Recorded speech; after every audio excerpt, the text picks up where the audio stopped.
Tu acabou de falar aí que então vão regularizar, não só no município de Palhoça, em outros municípios, em relação ao corte de árvores, né? Eles trabalhavam diferente, Palhoça, de São José, Florianópolis, a forma de onde pode cortar, os critérios, no caso, né? Trabalhavam de forma diferente ou já era praticamente igual? É que assim, a espécie arbórea, quando ela está numa área privada, ela é de responsabilidade do proprietário, né?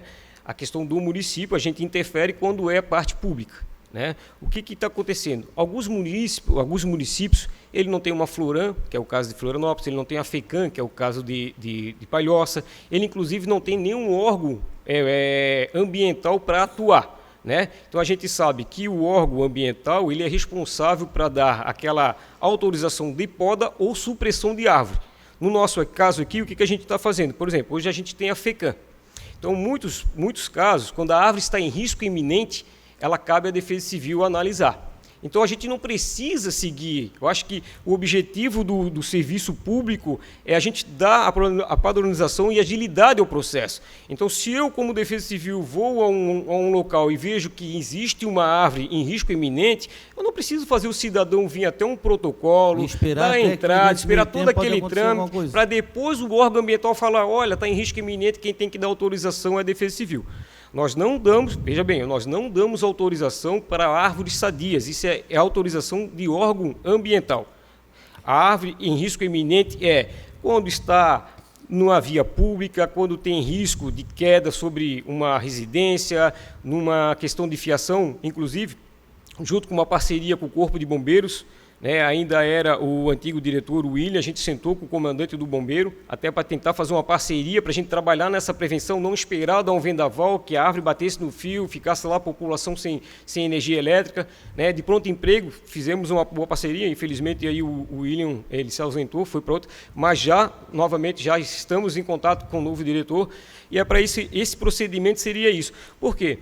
A gente não pode, inclusive, senhores, colocar o órgão público para fazer a poda de uma árvore privada. As pessoas têm que entender isso. Muitas vezes a gente tem muito chamado, por exemplo, na Guarda do Cubatão, é todo rodeado de garapuvu, árvore de 25 a 30 metros de altura, e o garapuvu, para quem conhece, ele não cresce de um dia para o outro. Então, infelizmente, a maioria das pessoas acaba construindo sua casa embaixo do garapuvu. E aí depois, por si só, eles querem que o próprio município assuma a responsabilidade. No caso, até de repente, até de ter conhecimento, que eles já pediram várias vezes, até eu entrei em contato com o Leonel, na época, né?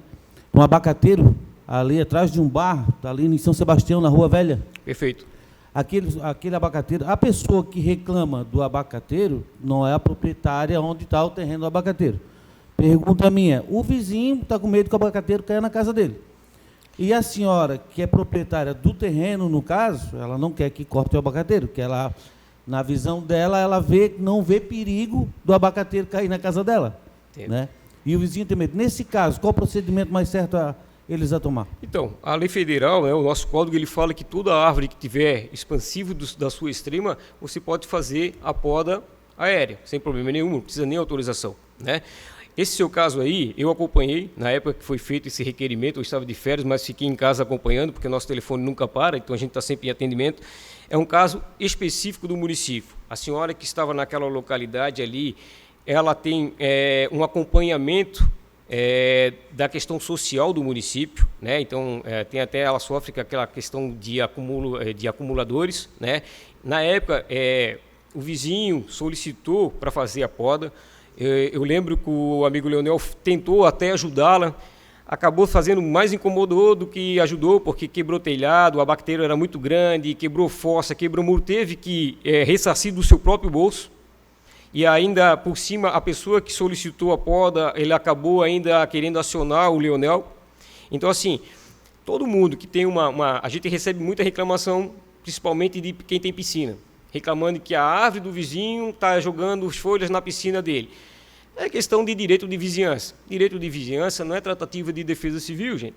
É tratativa jurídica, né? Então, assim, todo aquele que traz um problema ao terceiro, ele está ciente que ele vai ser acionado e ele cabe a reparação, né? Então, o que a gente também não pode, claro, é chegar e intimar uma pessoa a fazer. A gente não tem a obrigação, a gente não tem a autorização para forçar a pessoa a fazer o Sim, corte. mas a minha pergunta era o seguinte, como da defesa civil, né?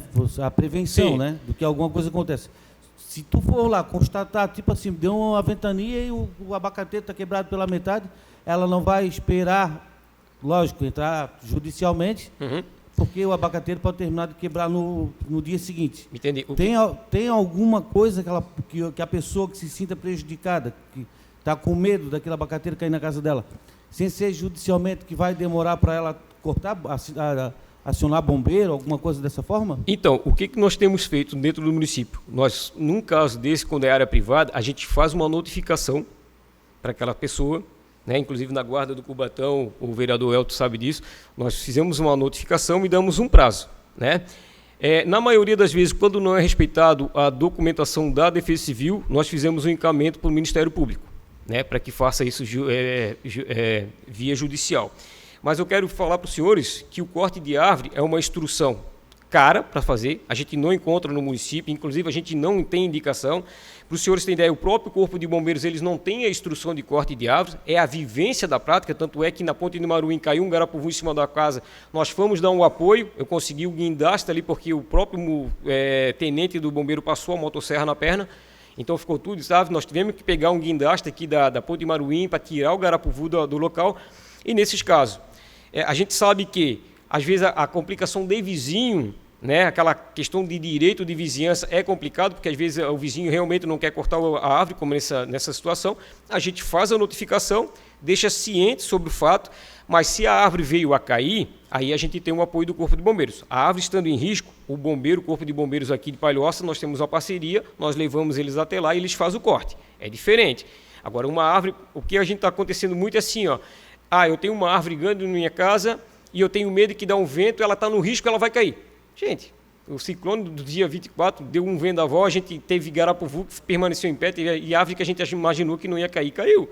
Né? Então a gente não pode trabalhar com uma suposição que vai acontecer o desastre ou não. A gente trabalha na prevenção, uma vez verificado realmente o risco, ou se é uma propriedade, quando é o município, inclusive nós encaminhamos para a infraestrutura, né, e para a Secretaria de Obras para fazer o apoio.